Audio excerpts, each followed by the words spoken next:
ഞാൻ ഈ ചുമന്നുകൊണ്ട് പോണത് വിറകും കഷ്ണമൊന്നും അല്ല കേട്ടോ, നല്ല മൂത്ത് വിളഞ്ഞ നീലക്കാച്ചിലാണേ. കാച്ചിൽ വെച്ച് പായസം വെക്കുമെന്ന് ചിന്തിക്കേണ്ട, കാച്ചിൽ കപ്പ ചേനയൊക്കെ വെച്ച് പായസം വെക്കും കേട്ടോ.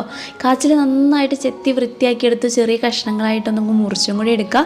ഇതിൻ്റെ കൂടെ നമുക്ക് പരിപ്പോ പയറോ അങ്ങനെ എന്ത് വേണേലും ഇട്ടിട്ട് പായസം വെക്കാം കേട്ടോ. എന്തെങ്കിലും ഇതിൻ്റെ കൂടെ ഇടണം, എന്നാലേ ഒരു കുറുകൽ വരുള്ളൂ.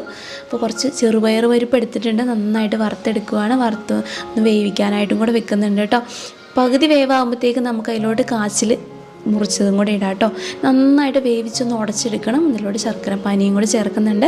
1-ാം പാലും 2-ാം പാലും അതിൽ ചേർക്കുന്നുണ്ട് കേട്ടോ. പിന്നെ അതിലോട്ട് നമുക്ക് കുറച്ച് തേങ്ങാക്കൊത്തും അണ്ടിപ്പരിപ്പ് മുന്തിരിയൊക്കെ വറുത്ത് ചേർത്തു.